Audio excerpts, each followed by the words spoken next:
Good morning or good afternoon, everyone, depending on where you're tuning in from. My name is Dan Gardner, and on behalf of Pegasus Logistics Group, I'd like to welcome you to today's live webinar entitled China Plus One Strategies, Sourcing Opportunities in Southeast Asia. We're going to get down to work very quickly here and make the most of our 60-minute allotment. But before we do that, I'd like to turn things over to Ted Rosnagel from Pegasus Logistics Group for a brief word of welcome. Ted? Thanks, Dan. Hello, everyone, and welcome to the Pegasus webinar, China Plus One Sourcing Opportunities in Southeast Asia. So here at Pegasus, a big part of our culture is continuous improvements. Through learning, knowledge sharing, and collaboration, we pride ourselves in staying connected to our client stakeholders in these types of environments. So with that being said, we're super excited to be joined by all of you today. If you were with us on our last webinar, Doing Business in Mexico, Dan Gardner led that webinar, and we had such a great response. It was really a no-brainer to bring Dan back for today's webinar. Mr. Gardner is a wealth of knowledge. In over his 30-year-plus career, Dan spent a lot of time on the global forwarding side, both in the United States and abroad. He's been on the customer sourcing side as well, running a global logistics supply chain for a large importer that had a very large United States distribution as well.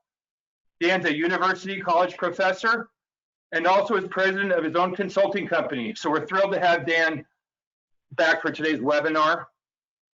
Specifically to China, Southeast Asia, and today's challenging environment, companies need to maintain their competitive advantage now more than ever. Focusing on sourcing strategies to protect their supply chains and mitigate any risk to their product development and distribution is so key. So we're really looking forward to today's WebEx and all the future dialogues that might come from today's subject matter. But before I hand it back to you, Dan, as always, we want to extend our gratitude and thanks to all our client stakeholders. You all have enabled us to have continued growth as an organization prior to this year and beyond. With everything that's going on in this crazy year we're having, we're so thankful for the continued growth we have here at Pegasus. We're seeing the volumes returning to pre-COVID levels, and this is all due to our clients' engagement. So we really appreciate all of you guys. Dan, back to you, sir. All right, thanks very much. Appreciate it. A couple of admin points before we jump in. There's a lot of people on today, so we're going to keep the mics muted, but you can type in your questions. We'll answer them to the best of our ability, and if you have questions after the fact, you can also contact Pegasus, and we'll get those answers out to you. With that said, let's get down to our agenda and jump right in. We'll start off with a brief but solid definition of what is the China Plus One strategy. If you were on the Mexico event, as Ted mentioned a few moments ago, you'll recognize that definition, really setting the stage for the conversation. Of course, today's focus is on Southeast Asia, sourcing opportunities in that region of the world. The best way to do that, to start the analysis, is to focus on what's called ASEAN, the Association of Southeast Asian Nations. We'll kick off with that. From there, we're going to focus on three countries, both a country profile as well as logistics infrastructure: Vietnam, Malaysia, and Indonesia.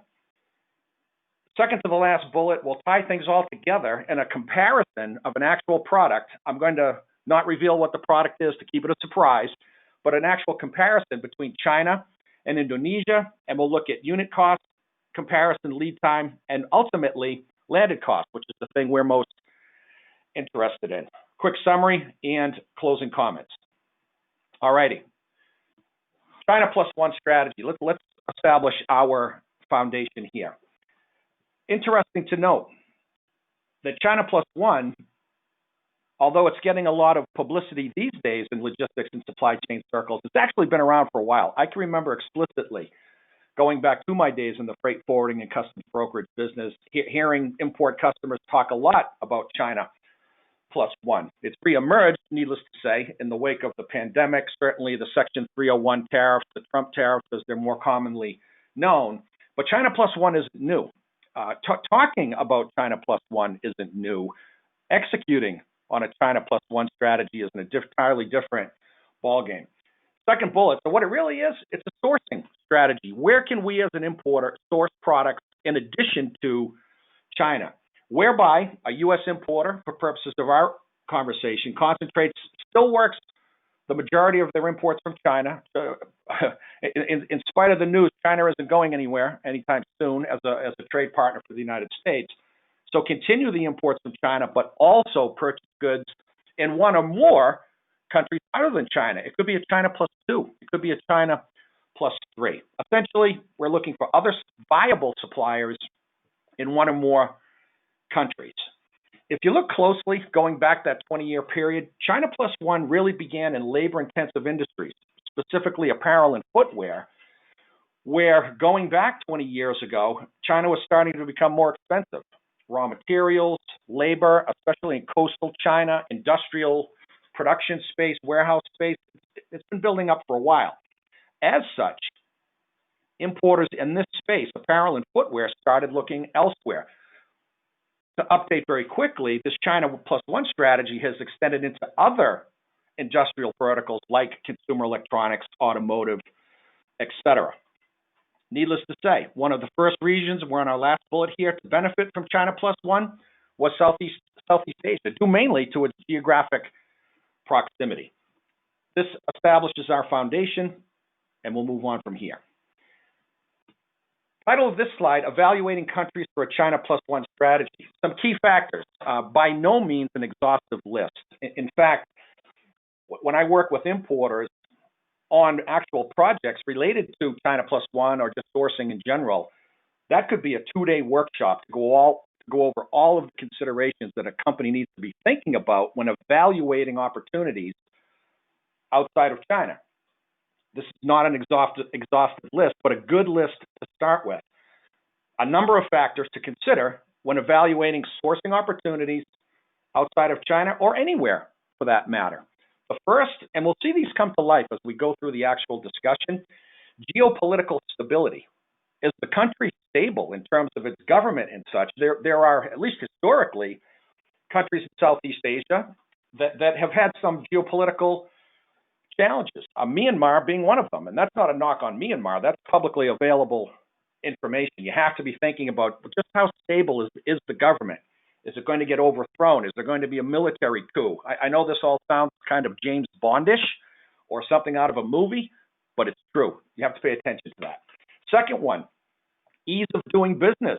And this is an actual publication that you can source. And one of the things that I always like to do on a webinar, in addition to what we have to say in the content, is to provide people with other resources that they can reference later. Maybe you've heard of them, maybe you haven't. One of them in this case is the World Bank Index, and it's an actual ease of doing business ranking by country that interprets on a number of different levels just how easy is it to do business in Indonesia, just how easy is it to do business in Vietnam. Again, on a number of different key performance indicators, but just a good, solid, general tool to start with. Second, product availability. One of the first mistakes that can be observed in starting out a China plus one strategy is the assumption that just because you can get something in China means you can get it somewhere else. That is not the case. Essentially, as we see in parentheses, does a country even make the product that you're looking for? We can't make that assumption. If a country does make the product we're looking for, do the actual producers, the manufacturers there, our vendors, do they have the production capacity and product quality? That's a big challenge. China, for all of its own challenges, has a 40-plus year head start on most other countries. And having been to China over a dozen times in dozens and dozens of factories, whereas China does have its challenges, they can make just about anything at scale and at good quality as well. It's not always like that in different countries. Another key point sometimes people don't think about, especially if you're the importer buying finished goods overseas, when we're evaluating vendors, our suppliers that are making our stuff for us, what is their level of access to raw materials? Where are they getting their raw materials from? Because ironically, and we'll talk about this again, When you look at countries like Vietnam, Indonesia, Malaysia, depending on the industry, we might be switching our production from China to one of those countries. But the manufacturers in those countries are getting their raw materials from China. So we have to ask ourselves, are we kind of defeating the purpose of the exercise? The answer is it depends on each scenario. We just need to be aware of that. Unit price, that's the price that our vendor is going to quote us at their factory door. Obviously important in terms of comparison between what we can get in China and somewhere else. Something we'll talk a fair amount about today, more than a fair amount actually, is transportation costs and transit times. One of the common themes out of Southeast Asia for ocean transportation is that it is longer than the typical Yantian, South China to Long Beach. We have to take that into consideration for a bunch of different reasons across our supply chain. From there, we want to be able to calculate the landed cost, which includes transportation, customs duties, etc. Unit price is one thing, the price that we pay at the factory of the vendor. What's it really cost to get it here? We'll talk more about that in a bit as well. And then, of course, logistics infrastructure. Can the ports handle large volumes? Are the highways even paved going into a port? And I know that sounds a little weird for people here in the United States, but there are ports around the world where the roads going into it in developing countries are not paved. And if they have a monsoon season, which many of them do, that can be problematic. What's their airport capability, sailing schedules of ships, all of that we're going to talk about. Let's jump in on this analysis of Southeast Asian countries. The symbol you see on the right in this slide is the actual flag of ASEAN. It stands for the Association of Southeast Asian Nations. And everything we're going to talk about here, if you want to learn more about that trade bloc, because that's what it is, you can just Google ASEAN like I did and find lots and lots and lots of information. This is the flag. For commercial purposes, first bullet point. The best way to study Southeast Asia, I think at least, is to focus on one of the world's largest trade blocs, and of course, that is ASEAN, the Association of Southeast Asian Nations. Very brief history here. ASEAN goes back to 1967, where the 5 founding nations, which were Indonesia, Malaysia, Philippines, Singapore, and Thailand, got together, and what did they say? In the 4th bullet, they want to foster economic, social, cultural, technical, and educational cooperation between member states. That's all true. But it also has a lot to do with the geopolitical and commercial situation with China as a competitor. That's a whole other story, but some historical context and the real reasons behind the formation of trading blocs, in this case, ASEAN, is appropriate. These days, ASEAN is made up of 10 nations. Needless to say, we're going to have a look at each of them. On the right is a map of Southeast Asia. The slide after this one is that same map, but just much bigger. And we'll talk about it in some detail from a number of different perspectives. Just to set the stage of the countries, and you'd be surprised, and maybe certainly happened to me when I started studying this stuff some time ago, there might be a country or two on here you've never heard of. That's not unusual. As I said, it happens fairly frequently. The first one, best example of that, is Brunei, Darussalam. That's over here. Cambodia, we're just going to run through the list. We'll put up the bigger slide in just a second, talk more in detail. Indonesia, down here. Laos, PDR, more commonly known as Laos, but the official name, Lao PDR, that's the People's Democratic Republic. That's over here. Malaysia, Myanmar. You'll hear me go back and forth using the term, or I should say the name, Myanmar versus Burma. The United States, and we'll see this in subsequent slides, for a number of different reasons we don't need to go into, still calls Myanmar Burma. That was the name during, as recently, well, it's not very recent, but certainly during World War II, Burma was a colony of the British Empire. They like to call themselves Myanmar. The United States government likes to call them Burma. So not to confuse that. Philippines, Singapore, city-state, second largest port complex in the world. We'll talk more about that in just a bit. Thailand over here, and the one that gets all the play is Vietnam. So let's look at a bigger slide here. My experience has been The good solid supply chain, good solid logistics activities starts with a geography lesson. And I oftentimes wish that I paid more attention to geography when I was in high school, because I've had to go back so many different times to break out an atlas and look at different parts of the world, etc. As silly as it sounds, geography matters a lot because it speaks to, for one thing, transit times. China compared to Southeast Asia, and I'm talking time on the water, ocean transportation, and as we'll see in upcoming slides, there is a big difference.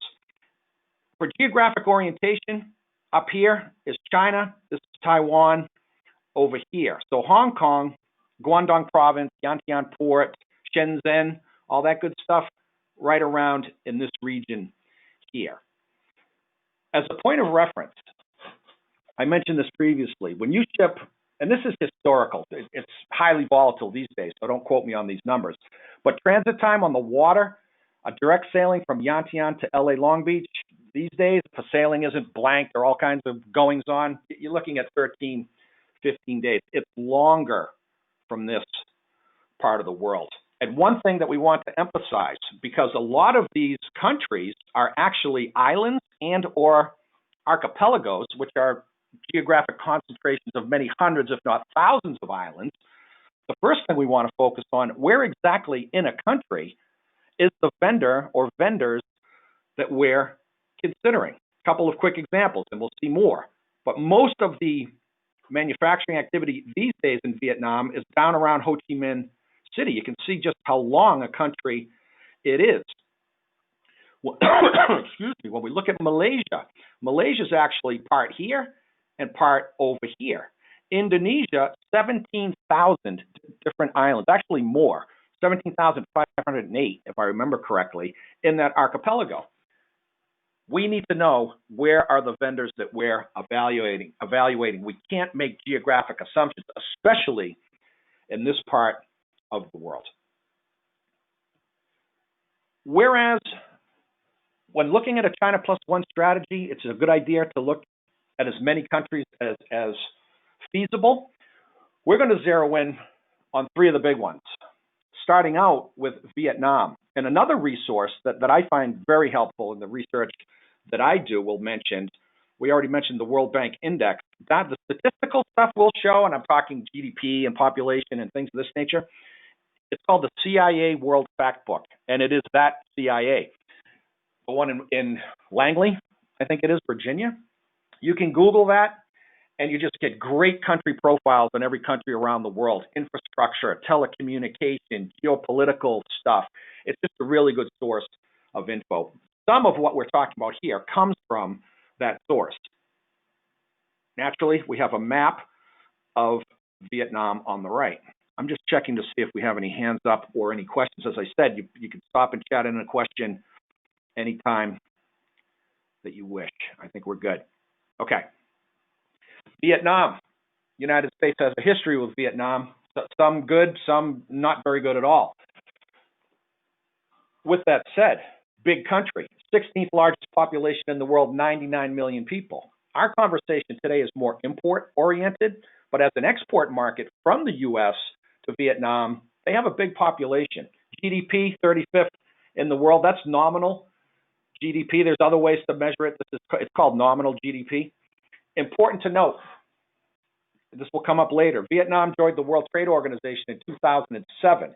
That means that they have normal trade relations status with the U.S., which, when it comes to customs duties assessed on products of specific countries of origin, that matters a lot.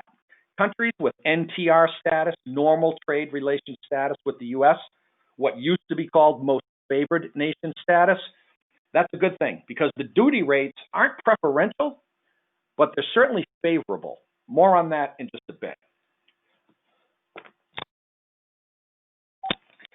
Vietnam is also a member of the World Customs Organization. That matters because they use the same numerical nomenclature to classify goods, the harmonized tariff schedule, or tariff system. Sorry, the first 6 digits of any product that we classify around the world, if a country's a member of the WCO, it's the same 6 numbers. Here in the United States, we use 10 numbers. The extra 4 would be different, but it matters. It's just helpful for a country to be a member of the WCO. We look at the largest industries historically and up to the present date in Vietnam: aquaculture, things like tilapia, frozen fish, shrimp for sure, as it relates to aquaculture, but also, not unlike other developing nations, evolving industry, they started out in wearing apparel and footwear, for certain. And that is very, very common, whether you look in Central America, in Africa, definitely in countries in Asia, they always start with wearing apparel and footwear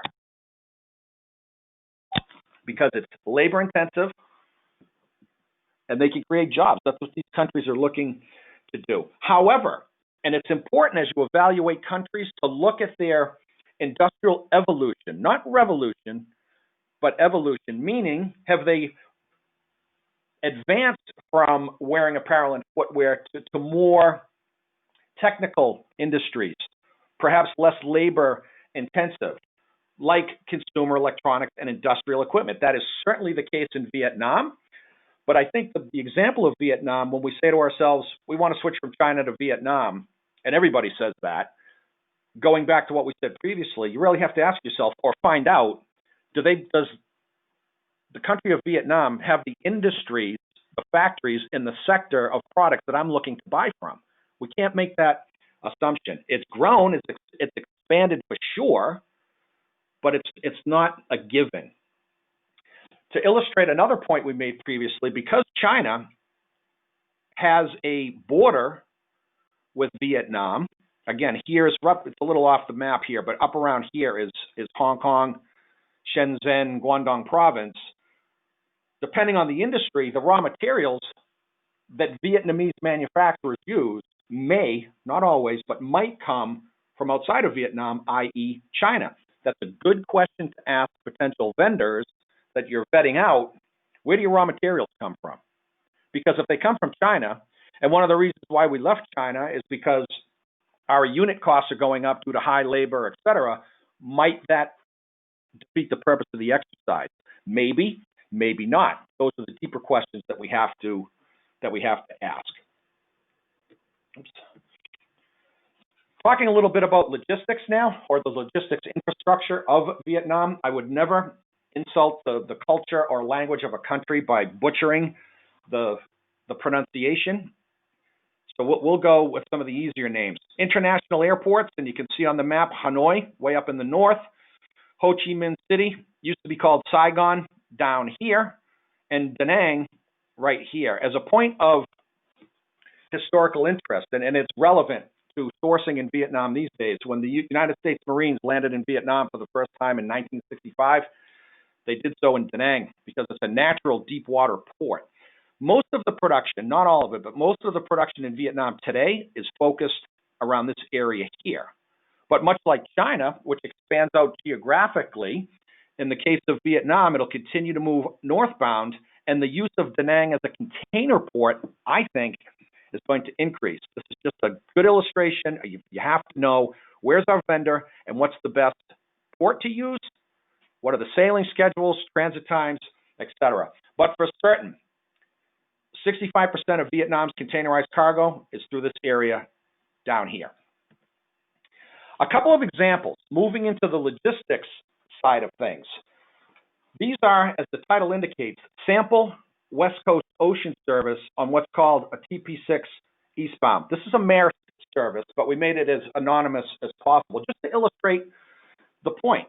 We're going to use Vung Tau, which is right outside of Ho Chi Minh City, and this is one of many different sailings. The idea is to give some perspective, but also emphasize that perhaps working through your freight forwarder, your NVOCC, hopefully Pegasus, that you'll have awareness of these services and be in a position to make strategic use of them.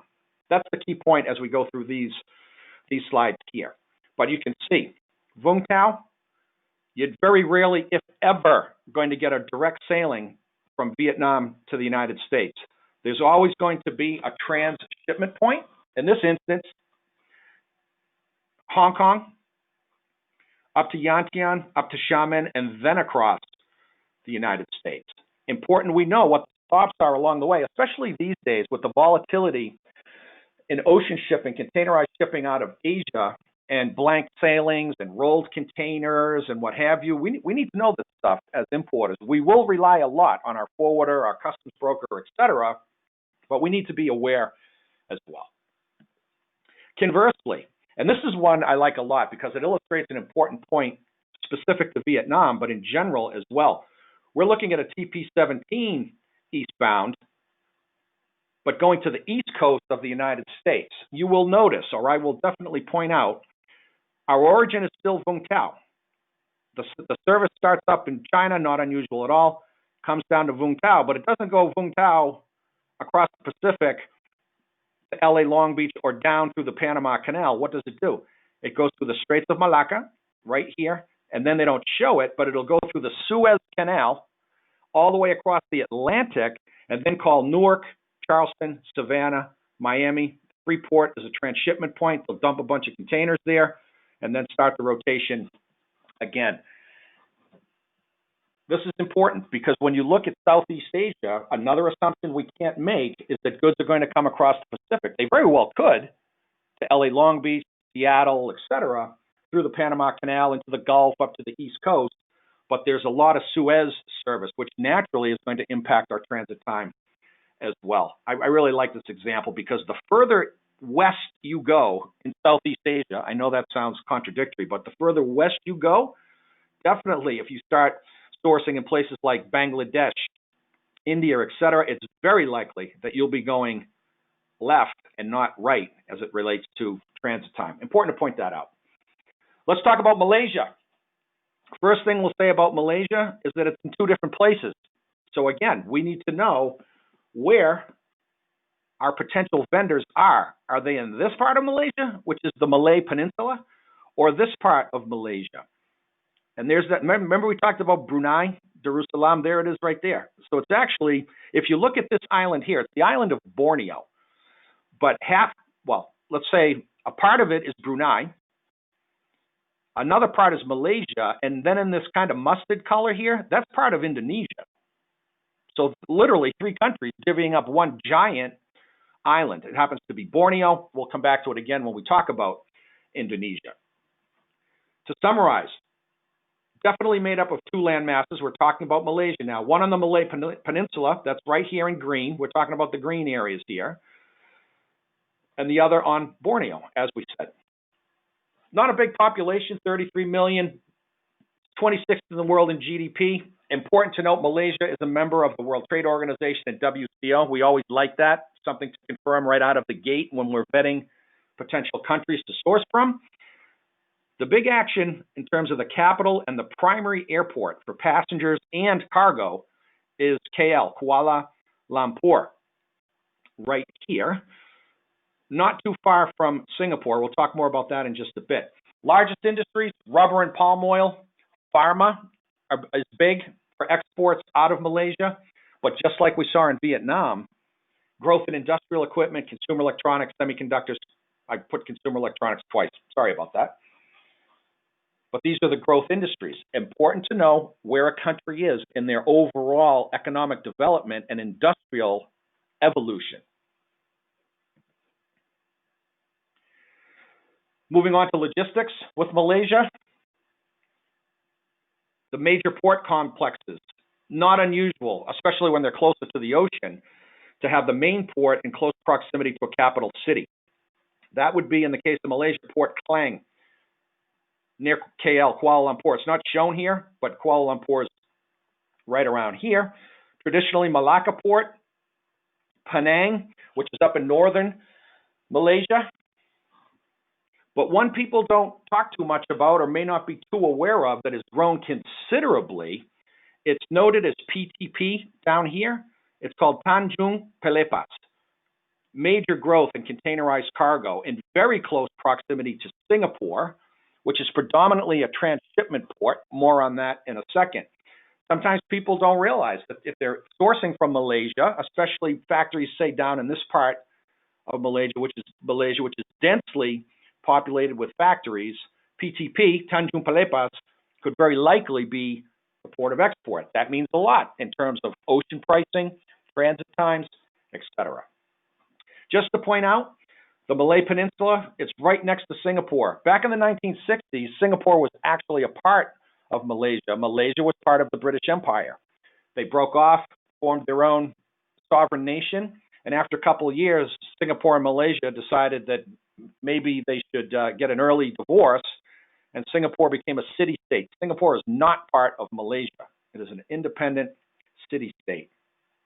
We mention that because Singapore, as I said a moment ago, is the second largest containerized port in the world.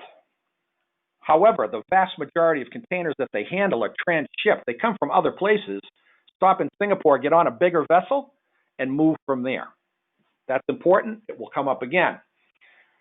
On their own, Port Klang and Tanjung Pelepas are the second and third largest container ports in Southeast Asia, 12.3 and 12 million TEU respectively. These are serious ports. That's good volume. To give you an idea, LA Long Beach, they're two different ports, but they oftentimes present their TEU volumes together. You're talking on their best day, 12, 13 million TEU. That's combined. So it gives some perspective there. Malaysian ports, no matter where they are, because there's more, serve as major nodes in several steamship lines rotations. That's just a fancy way of saying the ports that a steamship line, a container cargo ship, will call upon. I want to check and see if we have any questions here. I think we're good so far, but don't be shy. And even after the fact, if you want to email a question in, we'll certainly answer those too. All right. Let's look at some sample ocean service. We changed it up a little bit from Tanjung Pelepas to illustrate our example, Malaysia to Seattle. Can't always be LA Long Beach, although I live right next to the LA Long Beach port complex and favor it for obvious geographic reasons. Can't always be LA Long Beach, so we moved it to Seattle. This is a screenshot from the MSC steamship line, Med Shipping. But illustrative, one key point that actually two key points that I found rather entertaining. I'm from Massachusetts. You may have picked up a slight New England accent. I do live in Los Angeles and love it out here. I would never say that if I went back home. But one thing I noticed, look at the name of some of these ships. The Belichick, coach of the New England Patriots. The Gronk, Rob Gronkowski, soon to be, at some point in time, Hall of Fame tight end. So to think that they're naming ships after football players, we've come a long way in international trade. It's kind of, I saw that, and I didn't know it actually, and was entertained by that. I want to know why one of them isn't named the Brady, but maybe it's because he went to Tampa Bay and everyone hates him now. But that's a whole other subject.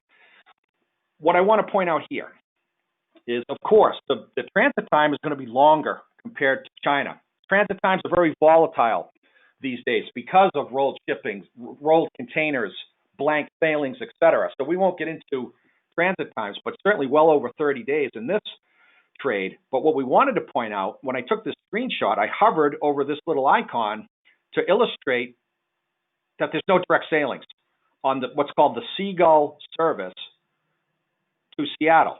It's going to either go Singapore, Busan, and Korea. We need to know that. That's important because it can impact our transit time. We run the risk of getting rolled again at a transshipment point. It's really important to know that stuff. One thing I wanted to point out on the SEAGULL service, and this is not exclusive to an MSC, all the steamship lines do this. If you look at the actual SEAGULL service itself, you look at the port strings, as they're called, and you can see Tanjung Pelepas down here, no problem. Well, where's the Seattle part? The point is, there isn't one on the SEAGULL service. Why? Because the SEAGULL service are these strings here. If we had merchandise coming out of Tanjung Pelepas right here, it's going to be either barged or on a feeder vessel down to Singapore, get on a different ship, and then go from there. Once again, important to be cognizant of these points and work closely with your freight forwarder, your NVOCC, your customs broker just to make sure that everybody's aware for planning purposes. Let's move on to Indonesia.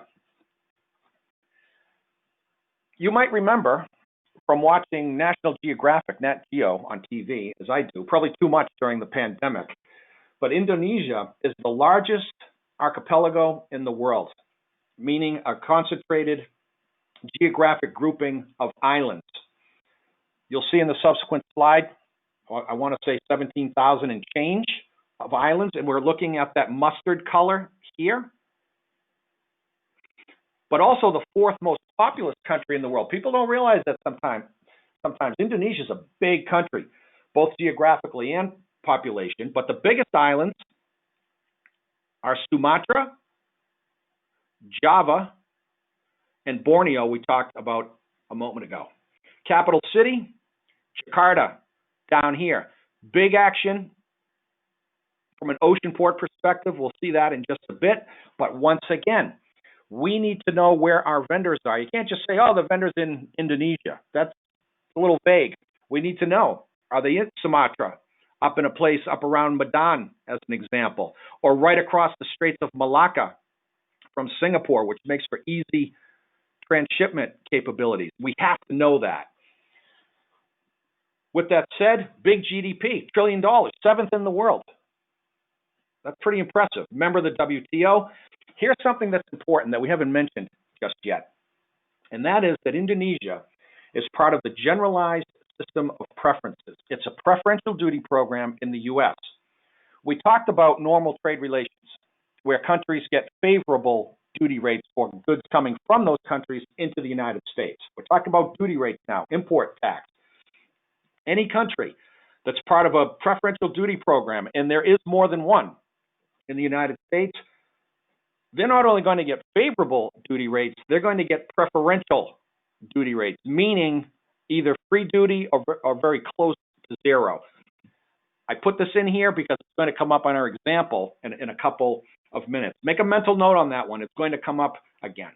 Their largest industries, petroleum, natural gas, apparel, footwear, automotive. Pretty diverse. Again, it's a big GDP, but there's a lot of commodities coming out of Indonesia, oil and gas being the big ones. Let's have a look a little bit closer. I think I was right. Yeah, 17,508 islands in the archipelago with hundreds of ports, which means that some of the larger ports that we list down here are going to be receiving containers from all over these smaller islands. Literally, I've seen it in places like Hong Kong, so it definitely goes on in other parts around the world, where just a big junket is going to be carrying literally one container and taking it over to a container terminal. It could be a barge with a couple hundred containers on it. It could be a feeder vessel with 1,000 containers on it. Once again, I'm starting to sound like a broken record, especially in Indonesia. We need to know where our vendor or vendors are to plan accordingly. The major container ports, Jakarta, down here, that's Tanjung Priok. Belawan, which is, I mentioned Medan, it's up here, that's the name of the port. That's in northern Sumatra, good close proximity for transshipment via Singapore. Batam, it's not on this map. I couldn't find one with it, and I looked a lot, but that's right here, right across from Singapore, across the Straits of Malacca. Tanjung Perak, that's Surabaya. That's down here. That's the island of Java. Totally different ball game. And then Sarong over here in West Papua New Guinea. You can see this is two countries, Papua New Guinea, same island, New Guinea, two different countries share it, just like Malaysia shares Borneo with Brunei and Indonesia. These are the big ports. So naturally, we have to coordinate where our vendors are with the ports that we'll be using. Some more examples on the logistics side. This is a CMA example. I had to come back to Long Beach. I have special ties to Long Beach. I teach at Cal State Long Beach. I teach at Long Beach City College. Long Beach is in the shadow of LA, but it's a really cool town and a vibrant ocean port. So discount the value of Long Beach in the world port complex arena. For this example, we picked Jakarta to Long Beach, but as you can see, there's a different, I put this up because it's a different transshipment port, which is Laam Chabang in Thailand, going in that different western direction. Again, the theme being awareness, understanding. Who are the carriers? What are the transit times? What are the costs associated with ocean transportation? That's all part of a good, solid sourcing strategy and evaluation. This is just a continuation, but you can see Jakarta, Port Klang, where it stops as well. This is the same. Actually, this is different. Sorry. This is Jakarta to New York. My mistake. But also, transshipment port in Port Klang, we know that. We just talked about it. It's in Malaysia. So just another illustration going all the way to the APM terminal in Elizabeth, New Jersey. There are a bunch of different sailings with all the steamship lines, and I don't favor any of them. I'm using these for illustrative purposes. They all do a good job on their website of providing sailing schedules and some detailed information. That has to be part of our overall sourcing strategy. Okay, we're doing well time-wise because there's a lot of material here. And if you've been on one of my webinars before, one of the things I do, if we have 20 slides, I sometimes will talk for 59 minutes about the first 10 slides and then have to hurry through the rest. I've been practicing on that and gotten a little bit better. Let's see if we can hold up to that claim. But now we're going to do a comparison between China and Indonesia. Unit cost, landed cost, and transit time. Key components of your overall sourcing evaluation.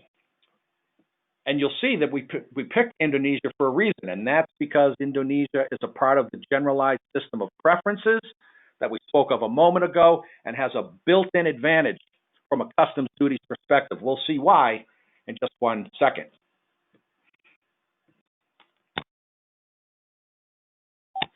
Let's talk a little bit about lead times and unit cost. Unit cost obviously is going to depend on what it is you're trying to buy, in this example, in Indonesia. But we'll start off by saying, we're going to use a little bit different term here, cumulative lead time. We'll define that in a second. But the cumulative lead time out of Indonesia compared to China, it's longer. The exact difference depends on the vendor, the supplier of the goods, how long it takes them to make stuff, but also the ocean service that we choose. Cumulative lead time is different than transportation lead time. And the APICS definition, the American Production and Inventory Control Society definition, an organization that I think a lot of, defines cumulative lead time for purposes of an importer, the days that go by from the moment you place a purchase order on your vendor in Indonesia, in this case, until you get the merchandise. That's cumulative lead time. It includes production lead time. It includes transportation, customs clearance, all of those things. We always want to be considering transportation lead time, but we'd be doing ourselves a disservice if we didn't look at cumulative lead time. How many days go by from the time I place a PO on a vendor in Indonesia until I get my stuff? That is cumulative lead time. Ocean transportation costs could be higher out of Indonesia. I put could in there because it's just so volatile these days in terms of, again, transit times, blank sailings, the manipulation of space on the Trans-Pacific eastbound trade by the carriers. We have to look and see, I guess is the answer there. But now moving to the unit price of an item, the price we pay for X product at the door of a factory, that's the definition of unit price, is a function of many factors. Raw materials for the actual vendor, for the actual manufacturer. And might they be higher if they're getting those raw materials from China? To our earlier point, labor costs, the vendor's fixed production, their economies of scale, can they produce in large quantities to drive down unit costs? That's all vendor-related stuff. Super important. Here's a key point that's going to help us illustrate the balance of our slides. The landed cost of an item, and that is way different than the unit cost. We'll say why in just a second. The landed cost of an item is driven by the sum of the unit cost, price of the product at a factory door, plus prorated transportation and product-specific customs duties. That's what landed cost is. The unit cost plus prorated transportation and any customs duties. What do we mean by prorated transportation? We have to be in a position to assign transportation costs to an individual unit, no matter what it is, whatever we're buying overseas, and add it to the unit cost. We'll use a simple illustration, not accurate in terms of actual market conditions, but it's just easier math. If we pay 20 bucks for a product from a vendor in Indonesia, and we can put 1,000 of those products, of those units, in an ocean container, and the transportation cost for the ocean container is $1,000. Again, not an accurate number. It's just easier math. I was never very good at fractions, so I don't want to confuse myself any more than I need to. But if you think about the prorated transportation cost, well, if the transportation is $1,000 and we can put 1,000 units in that container, the prorated transportation cost is the buck per unit. We have to add that to the $20 of the unit cost, plus a bunch of other stuff, drayage at origin, drayage at destination, definitely the customs duties. If we really want to zero in on a China Plus One strategy at an item-specific level, this is precisely what we need to do. Here's our example, and we'll start winding down a little bit. We're going to continue the China versus Indonesia comparison, but we're going to bring a product into this. And it might seem like a random product, but it's actually not. As you can see on the right, and as we have written here, we're looking at high-end leather handbags. How is it that I came up with that? Well, first of all, let me begin by saying that the information I'll share here is in no way proprietary, but this is an actual project I did for a client who was suffering increased costs in China already before the Trump tariffs, got hit with 25% Section 301 tariffs, which is the official name, and was just getting killed on landed costs and started looking for other places to source. This is an actual example. This is not a picture of the handbags that company sells. The numbers that I'm using, the HTS number is the correct one, but any numbers I'm throwing out there, they're fictitious. So this is a real case, but not proprietary information, I guess is what I'm trying to say. But definitely a real situation. It was pretty fascinating how it worked out. So we're looking to see if we can move our sourcing out of China to Indonesia for these high-end leather handbags. And the U.S. Customs, I should say the harmonized tariff schedule definition of a high-end handbag, for all intents and purposes, it's anything that's worth more than $20. The unit price of the good. We already know. This is the HTS number, Chapter 42, leather handbags. Important to note, and this helps our comparison. In the U.S., customs duties are based on the FOB value of the merchandise. What does that mean? That for customs valuation purposes, declared value of a good coming into the U.S., it's based essentially on what we pay the vendor at the factory. Most countries around the world actually base their dutiable value on the unit price of the good plus the transportation. That just helps those countries collect more in customs duties. The U.S. doesn't do that. It matters because it helps us to focus on the fact that the unit cost in China versus Indonesia is very important. The vendor we've worked with for 20 years in China charges us, pick a number, $50. Again, it's not a real number. The vendor in Indonesia wants $55. So we have to say to ourselves, well, that's a $5 difference. We should stop right there. Why waste our time? That could end up being true. But what we really have to do is go through the entire exercise because we might be able to compensate for that $5 difference in unit cost by what we save in customs duties and maybe, emphasis on maybe, the transportation cost. Good place to start, though, is that unit cost.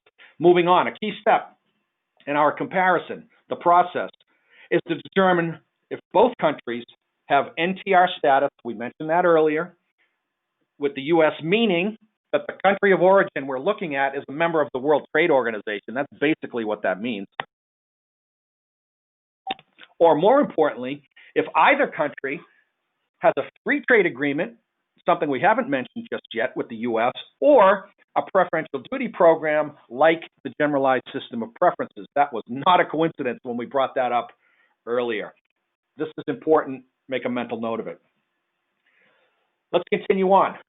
We can say with confidence that China has normal trade relation status with the U.S. When China joined the World Trade Organization, that's when they got an NTR, which are favorable, reasonable duty rates. However, we all know that China is subject to the Section 301 tariffs. That's the official name, more commonly known as the Trump tariffs. Current duty rate of an item plus 25%. So this particular case of the handbag, you'll see in a minute, was already paying 9% duty coming out of China to begin with, and then got hit with another 25%. That's 34% customs duties. That is high. And it's what inspired this company to look to other countries to source from. That's why I wanted to use such a real example. Moving on, check this out. Indonesia does not have a free trade agreement with the United States, but that doesn't matter for our purpose. I mean, it matters in general, but not for purposes of this exercise. Why? Because they're a part of the Generalized System of Preferences, which is a list of countries that the United States Congress, by the way, approves as a designated beneficiary developing country. What are we trying to do here as a policy? Help countries to develop and adopt democratic principles, capitalist system, and just be good neighbors, good friends in the world in general, and certainly in the world economy. Indonesia is a part of GSP. Where did GSP come from? The Generalized System of Preferences, something called the Trade Act of 1974. It's been around forever. However, this is important too. It comes up for renewal every couple of years, and Congress has to vote on whether or not to renew GSP, this preferential duty treatment. GSP, I checked before the presentation, it's scheduled to expire on 12/31/20.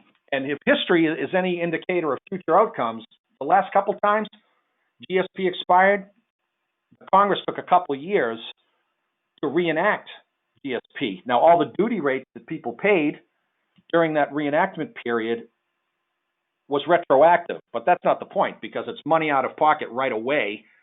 Because if a country isn't on GSP, the duty rates are going to be higher. We might ask ourselves, we're looking at Indonesia. We found a good vendor, good quality handbags, great leather. They have the production capacity. But do we want to run the chance that the GSP doesn't get renewed? I'm pretty sure it will, but it's a question we need to ask ourselves. That's the point we're trying to make here. All right, what the heck is this? We have to be in a position to determine A, is a given country part of a free trade agreement or a preferential duty program with the United States. What you're looking at now is the page from the Harmonized Tariff Schedule that will tell us just that. This is from the General Notes. That's what GN stands for, page 11, GSP, Products Designated Beneficiary Developing Countries for purposes of the Generalized System of Preference. This is not an exhaustive list. There's over 100 countries that enjoy this benefit. Going back to our general theme of China plus one, Southeast Asian opportunities, we have to find out for whatever product we're importing. It doesn't matter if it's handbags, could be cell phone accessories, could be medical equipment, could be anything. One of the first things we want to do is determine if the countries we're looking at are part of a free trade agreement or preferential duty program. We'll show you a list of what they all are in just one second. Our thing is GSP right here. So what you see highlighted are the countries that are a part of GSP that could inspire us to look further into, because there's a natural advantage from a customs duties perspective. Burma, you'll notice it's not called Myanmar. That's our point from before. Cambodia, Indonesia, jackpot, because that's the example we're using. Philippines, Thailand, and Timor-Leste. You might say, well, that's the first time you're mentioning that.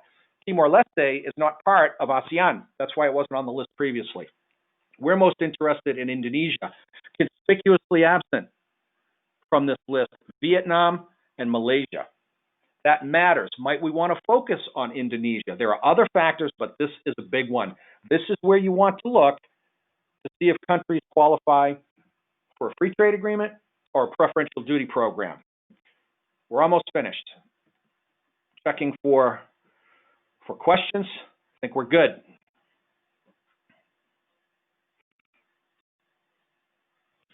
What are we looking at now? Well, when we go to classify our goods using the 10-digit HTS number for the United States, we need to know if our specific product qualifies for a free trade agreement or a preferential duty program. We just ascertained that a country qualifies. Now we have to see where our product falls into the main story. And every agreement, be it a free trade agreement or a preferential duty program that the United States has, is shown on General Notes, page 6. Our interest is in GSP, which will be denoted by the letter A when we actually look at the classification of the product in just one second. You can see, typically, free trade agreement countries are 2 uppercase letters. Australia. Did you know that the U.S. had a free trade agreement with Bahrain? Chile. Who else? The first one the United States ever signed during the Reagan administration, Israel. That was in the 1980s. We just need to know what the symbology is used to identify a free trade agreement or a preferential duty program when we go to look at our specific product, which is what we're going to do right now. This is an excerpt from the HTSUS 5,000-page document. It's available online. You can download it as a PDF. You can do searches. It's really a good tool.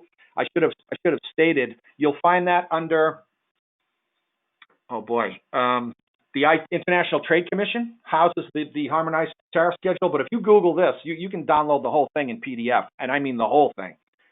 We're only interested in our product and looking at differences in customs duties. Chapter 42, 420221, what's called a subheading. We can see handbags, whether or not with a shoulder strap, with outer surface of leather or of composition leather. So we know we're in the right place. This is the right number. It's a real case. However, we said that our product was a high-end leather handbag, valued over $20. How do we conduct our comparison as it relates to customs duties between China and Indonesia? Well, it starts over here under rates of duty.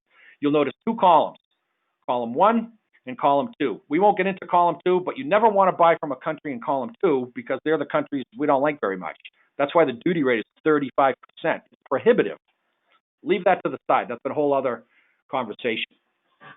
Under column 1, general, this is where the countries with normal trade relations status have their customs duty rates specific to this product listed here. Who has normal trade relations for purposes of our illustration? China, Vietnam, Malaysia. So we buy this product from those countries and our duty rate is going to be 9%. I said that previously. In the case of China, add 25 to that because the Trump tariffs aren't 25. It's whatever the duties were plus 25. It's become prohibitive for this company to source in China. It's as simple as that, and that's why they contacted us to help them with that. Conversely, and this is where we tie the whole story together, these are the symbols that we spoke of a moment ago. There's that Australia free trade agreement, Bahrain. If we're buying this product from a GSP country, free duty, no 9% and no 25%. That is a huge advantage, assuming you can get the right quality and the right quantity. Your transit times are good. The unit price is good. We want to bundle all of that together. That's the main point.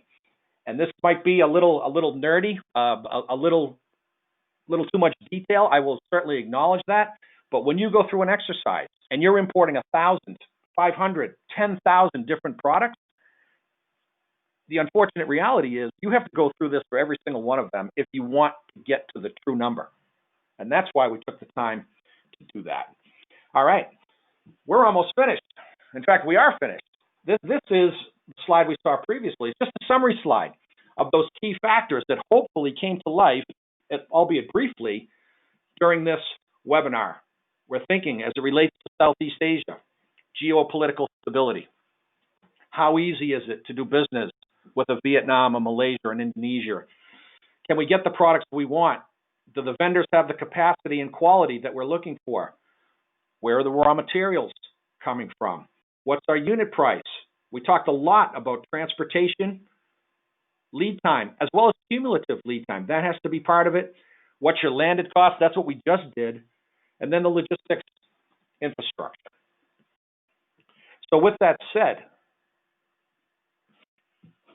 and it's 11:30, I can't believe it. I'm so proud of myself. I hope you enjoyed this webinar. You can connect with us, both myself and Pegasus, through Hiram. More importantly, you connect with him than me. This webinar has been recorded, will be available after the fact, and Pegasus has PDF copies of the presentation as well.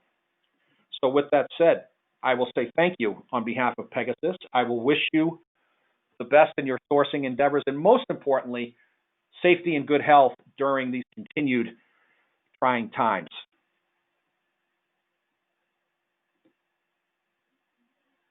Ted, do you want to say goodbye? Yes, sir. Again, awesome job, Dan. Thank you all for joining us again. Looking forward, like I said earlier, to some of the dialogues that might come out of this. And everybody have a super day. We really appreciate it. Thank you. Right on. Thanks, Ted. Thank you, everybody.